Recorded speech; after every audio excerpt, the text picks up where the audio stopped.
Hey, folks. Good morning. Morning. Sorry we're a little late. It's all my fault. Well, look, I think we got a good jobs report. I'm happy to report that our economy has created over 300,000 new jobs last month, and that's on top of 500,000 jobs we added the month before. All told, we've created more than 12,000 jobs since I took office, nearly 8,000 of the manufacturing jobs. That means overall, we've created more jobs in 2 years than any administration has created in the first 4 years. And I think all this matters. It's no accident. It means our economic plan is working. And when I took office, the recovery and the economy there was no recovery and the economy was reeling. And 18 million people were unemployed on unemployment insurance compared to less than 2 million today. Unemployment was 6.3%, and nonpartisan Congressional Budget Office predicted it wouldn't get below 4% until 2026. Because of our economic plan, unemployment has been below 4% for 14 straight months since January 2022.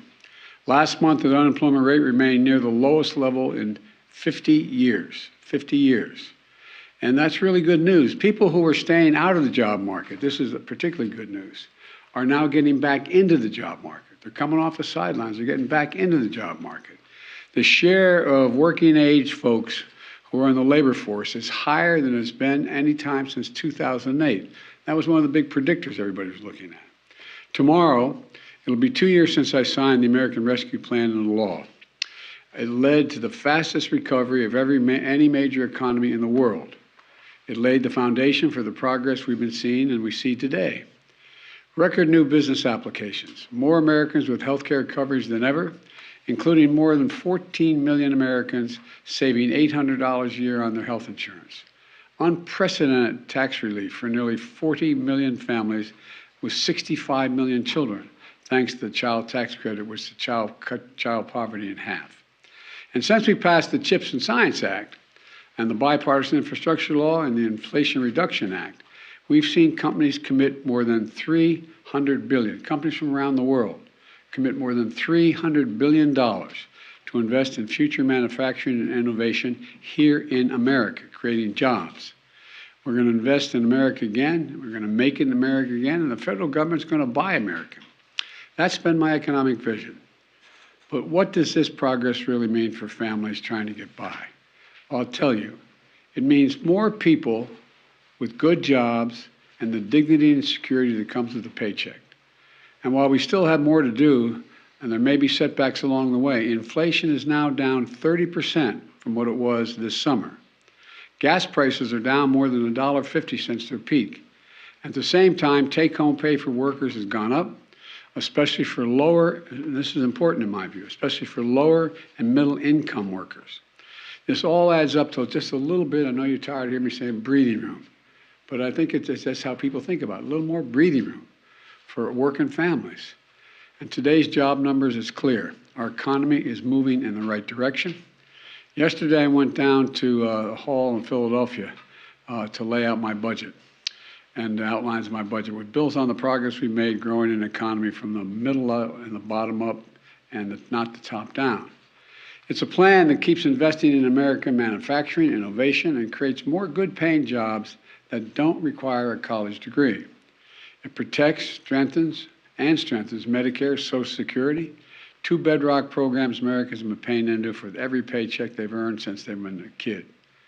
And we're paying for these investments. We're paying for it all.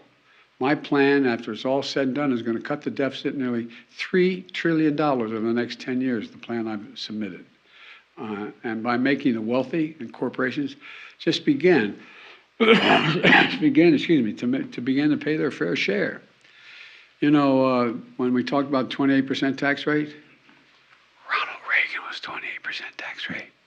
You know, that wacko liberal guy, you know. The idea that that's an unreasonable amount, but I'll get into that later. Anyway, it continues to lower costs for families. Building on the work we've already done to lower cost of insulin and other prescription drugs to make health insurance more affordable. It brings down home energy costs, bills for home energy costs. And our plan is a stark contrast to the MAGA Republican plan in Congress where they're doubling down on the same failed policies of the past that would give special tax breaks to the wealthy, keep the tax breaks that were put in place by the last president, the wealthy tax breaks for big oil, tax breaks for pharma, at the expense of seniors and families. You know, it's kind of a top-down, trickle-down economics that never, ever worked. I know when I grew up, as you've heard me say before, not much trickled down on my dad's kitchen table. So, you know, my dad used to have an expression. He said, I don't expect the government to solve my problems, but I do expect the government to understand my problems. Not solve them, understand them. Building a budget requires some really hard decisions. But all over America, families are sitting around their kitchen tables making decisions that are equally consequential. That's who my budget is for. It's about a value set, I said yesterday. Working people, middle class, the backbone of the country, small businesses who are responsible for around half of all the jobs in the economy. You know, big corporations, the Fortune 500, they're big. But small businesses account for half the people employed in the economy. My budget reflects what we can do to lift the burden on hardworking Americans. Today's news tells us that thanks to our efforts, 12 million more Americans have jobs. The job is about a lot more than a paycheck, as I said. It's about dignity. It's about your family's dignity. And 12 million more Americans can look their kids in the eye and say, honey, it's going to be okay, and mean it. You know, that's a little more dignity for 12 million Americans. And it's not just good numbers. People can feel it. People are moving back into the work. But this may be the part that pleased me the most about the report, the jobs report, is people who've been staying out of the job market are moving back in, beginning to move back in. Jobs are available. People are working again. They're becoming more optimistic about their future. And now the biggest threat to our recovery is the reckless talk. The reckless talk, my MAGA friends, this is not yours, I heard me say, it's not your father's Republican Party, but the Republicans in the United States Congress. What they want to do with regard to the debt limit. You know, they're threatening to default on our national debt. In fact, planning to default, as some Republicans seem to be doing, puts us very much at risk. I believe we should be building on our progress, not go backwards. So I urge our extreme MAGA Republican friends in the Congress to put their threats aside. Join me in continuing the progress we built.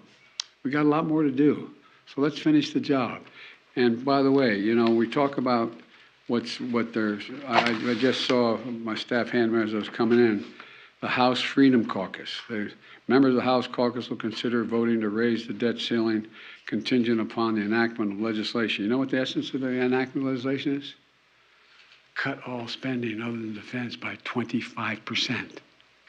25% across the board. That means cops, firefighters, it means health care, that's just what they call discretionary spending, as you all know.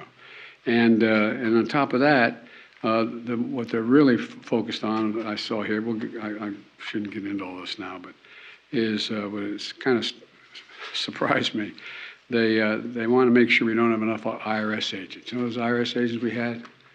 They're going to check on the accounts of the super wealthy, which require a lot of accounting, a lot of agents to look at it. They want to get rid of them. I don't know. We just have a very different value set. Anyway, I'm optimistic. We're going to get the CPI next week. Hopefully, we'll be in some solid shape. But anyway, yes. Mr. President, are you concerned that rising interest rates will put a damper on this job growth and impact the economy? And you mentioned the Freedom Caucus. Do you have any openness to negotiating on any of the issues that they mentioned? Well, first of all, we don't know what the CPI is going to be this week, but it's been down. Interest rates have been down. The inflation's been down for many weeks in a row now. And I said we're going to see blips going up, but I feel confident that we're headed in the right direction. And there's a lot of talk about what the Fed will do and not do. We'll see. We'll see what the Fed will do. But we'll see what the CPI is. I guess it's Tuesday or Monday, Tuesday, Wednesday. Next week is coming out.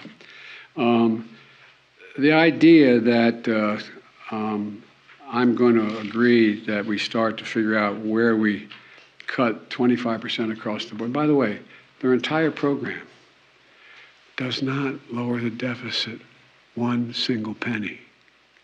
They're keeping, if what they say they mean, if they're going to keep the tax cuts from the last president, number one, almost $2 trillion, if they're going to, in fact, no additional taxes on the wealthy, matter of fact, reducing taxes.